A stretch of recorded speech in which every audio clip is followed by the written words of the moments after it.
آج ہم قدیم روم کے اس کے مرکز میں چلتے ہیں، ایک ایسی سلطنت جس نے تقریباً پوری معلوم دنیا پر حکومت کی، لیکن ان سنگمرمر کے محلات اور سنہرے ہالوں کے پیچھے کئی راز چھپے ہیں۔ ان میں سے ایک کہانی ہے والیریا میسالینا کے، شہنشاہ کلوڈیس کی ملکہ۔ اسے اکثر روم کی تاریخ کی سب سے متنازع خواتین میں سے ایک سمجھا جاتا ہے، خوبصورت، دلکش اور خطرناک حد تک پرعزم۔ بالکل، لیکن یہ صرف خوبصورتی کی کہانی نہیں ہے۔ دیکھیے، روم میں خوبصورتی کبھی معصوم نہیں ہوتی تھی۔ اچھا؟ جی، یہ طاقت، حوص اور دھوکہ دہی کے کھیلوں کی کہانی ہے، اور میسالینا نے یہ کھیل شاید کسی سے بھی بہتر کھیلا۔ آج ہم یہی سمجھنے کی کوشش کریں گے کہ اس کی خواہشات نے اسے کیسے طاقت دی اور پھر وہی کیسے اس کے زوال کا سبب بنے۔ وہ کوئی عام عورت تو نہیں تھی، ہے نا؟ اس کا تعلق تو روم کے بہت طاقتور خاندانوں سے تھا۔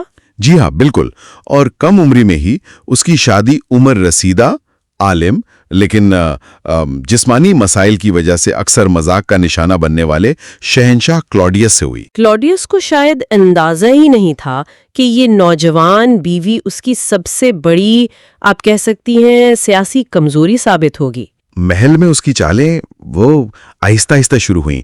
پہل تو بس اس کے حسن کے چرچے تھے، پھر سینیٹرز پر اس کا اثر و رسوخ بڑھنے لگا، وہ سینیٹرز جو روم کی سیاست میں کلیدی حیثیت رکھتے تھے۔ اچھا، یعنی وہ سیاست میں دخل دینے لگی۔ جی، نجی دعوت نامے، ملاقاتیں۔ کلوڈیس نے شروع میں افواہوں کو نظر انداز کیا، شاید کرنا پڑا، لیکن میسالینا کی خواہشات عام نہیں تھیں۔ اسے طاقت چاہیے تھی، ہیجان اور اپنے چاہنے والوں پر مکمل کنٹرول۔ تو مطلب یہ ہوا کہ اس کے معاشقے صرف ذاتی نہیں تھے، وہ ایک طرح کے ہتھیار تھے۔ بالکل، ہر عاشق اس کے اثر و رسوخ کے جال میں ایک اور دھاگا بن گیا۔ اور وہ کہانی جو مشہور ہے کہ اس نے روم کی طوائفوں سے بھی مقابلہ کیا، ایک رات میں زیادہ مردوں کو مائل کرنے کا۔ جی، یہ ذکر ملتا ہے۔ اب یہ سچ ہو یا محض بدنام کرنے کے لیے پھیلائی گئی افواہ، یہ کہنا مشکل ہے، لیکن یہ کہانی جنگل کی آگ کی طرح پھیلی۔ تو اس کے لیے یہ صرف لذت نہیں تھی، یہ طاقت کا کھیل تھا۔ یقیناً، یہ طاقت کا ایک بے رحمانہ کھیل تھا۔ اور پھر وہ گائس سیلیس والا معاملہ سامنے آیا۔ ہاں، وہ سب سے بڑا اسکینڈل تھا۔ گائس سیلیس، نوجوان، خوبصورت، ایک ابھرتا ہوا سیاستدان۔ میسالینا کو وہ فوراً پسند آ گیا، لیکن یہ صرف ایک عام معشوقہ نہیں تھا۔ اچھا، اس میں کیا فرق تھا؟ شواہد بتاتے ہیں کہ وہ اسے اپنا ساتھی، اپنا برابر، شاید اپنا بادشاہ بنانا چاہتی تھی۔ کلوڈیس کی جگہ؟ بادشاہ، یعنی تختہ الٹنے کا منصوبہ۔ یہ ایک انتہائی خطرناک جوا تھا، اور روم میں سرگوشیاں ہونے لگیں کہ کیا ملکہ واقعی تختہ الٹنے کی سازش کر رہی ہے۔ ان کا رشتہ اتنا کھلم کھلا ہو گیا کہ لگتا تھا جیسے وہ چاہتی تھی کہ کلوڈیس کو پتہ چلے۔ یہ تو بہت عجیب بات ہے۔ جی، پھر وہ لمحہ آیا جس نے اسکینڈل کو غداری میں بدل دیا۔ 48 عیسوی میں جب کلوڈیس شہر سے باہر تھا، تب کیا ہوا؟ میسالینا اور سیلیس نے وہ باقاعدہ شادی کی تقریب منعقد کی۔ شادی؟ جبکہ وہ اب بھی شہنشاہ کی بیوی تھی؟ جی ہاں، یہی تو اصل بات تھی۔ یہ کلوڈیس کے تخت کے لیے ایک کھلا چیلنج تھا، سیدھا حملہ۔ جب کلوڈیس تک یہ خبر پہنچی ہوگی، اس کا رد عمل کیا تھا؟ اس کے مشیروں نے فوراً کارروائی پر زور دیا۔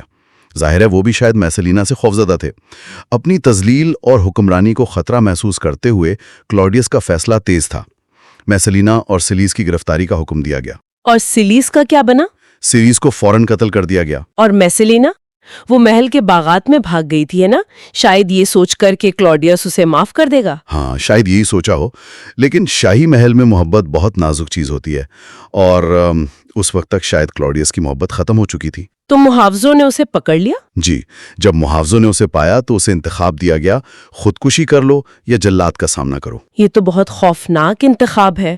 بالکل، تاریخ کہتی ہے کہ وہ ہچکچائی، کانپ رہی تھی، شاید یقین نہیں آ رہا تھا کہ انجام اتنا قریب ہے، یہاں تک کہ محافظوں کے کپتان نے خود ہی تلوار سے اس کا خاتمہ کر دیا۔ وہ عورت جو کبھی روم میں سب سے زیادہ مطلوب تھی، انہی باغات میں مردہ پڑی تھی جہاں کبھی اس نے حسن اور فریب سے حکومت کی تھی۔